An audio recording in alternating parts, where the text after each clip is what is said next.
लग्नाचे दागिने म्हणजे श्रीमंत पेशवाई दागिने, नाशिकचे सुप्रसिद्ध सराफ मयूर अलंकार सराफ।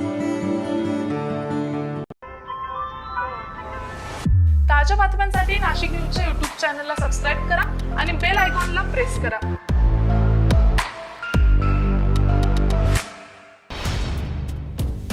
सोपे टास्क देऊन गलेगठ्ठ पैसे कमवण्याचे आमिष देत 21 वर्षीय तरुणासह अन्य 2 जणांना तब्बल 11,43,000 रुपयांचा ऑनलाईन गंडा घालण्यात आला।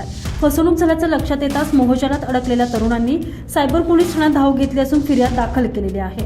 आपल्या अकाउंटमधील पैसे संपल्यानंतर दोघांनी तर चक्क ऑनलाईन पैसे उसनवार घेतले, परंतु तेही पैसे ते आता गमावून बसलेले आहे।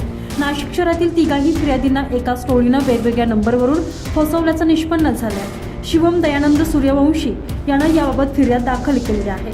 शिवम यांच्यासह अंकित रॉय आणि मिथुन दाते यांना मोबाईलवर टेक्स्ट तसेच इंस्टाग्रामवर ऑनलाईन गेमिंगचा तसेच त्या माध्यमातून सोपे टास्क जिंकत लाखो रुपये कमवा असा मेसेज आलेला।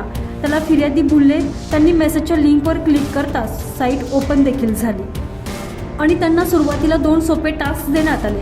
त्यात शिवम आणि अन्य 2 जण जिंकले। त्या बदल्यात त्यांच्या बँक खात्यावर बक्षीस स्वरूपात पैसे जमा झाल्याचा मेसेज आला। त्यामुळे नंतर 3 दिवस मोबाईल क्रमांक 8602720887 या व्हॉट्सॲपवर तसेच त्यांच्या टेलिग्रामवर 3 ठिकाणाहून वेगवेगळे मेसेज आले। त्यात काही टास्क देण्यात आले।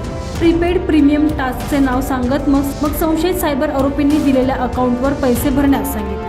डॅशबोर्डवर टास्क पूर्ण झाले की पैसे बक्षीस म्हणून मिळत असल्यानं या तिघांनाही दाखवण्यात आलं, परंतु प्रत्यक्ष त्यांच्या अकाउंटवर पैसे पडलेच नव्हते। पहिले फक्त 2 टास्क जिंकल्याचे पैसे देण्यात आलेले होते। ते पाहून फसवणूक झालेल्या तिघांनी एक टास्क जिंकण्यासाठी पैसे टाकले, पण जिंकल्याचे लाखो रुपये आपल्या अकाउंटला जमा झालेच नाही। त्या बदल्यात आपणच पैसे देऊन बसलो असल्याचं लक्षात येताच तिघांनी अखेर पोलीस स्टेशन गाठलेलं आहे। अंकित रॉय याची 5,16,000, मिथुन अशोक दाते याची 3,24,000 तर शिवम सूर्यवंशी याची 3,03,000 रुपये अशी मिळून 11,43,000 रुपयांची फसवणूक झालेली आहे। मागील महिन्यात एकाची 94 लाखात तर एकाची 42 लाखात अशीच फसवणूक झालेली होती। त्यानंतर ही सर्वात मोठी ऑनलाईन फसवणूक आहे। कोणत्याही अनोळखी नंबरहून आलेल्या नंबरवरचे ऑनलाईन गेमिंग किंवा टास्कचे मेसेज ओपन करू नये असे आवाहन सायबर क्राईमच्या वतीनं वारंवार केले जात आहे। तुषार ढेपले, नाशिक न्यूज, नाशिक।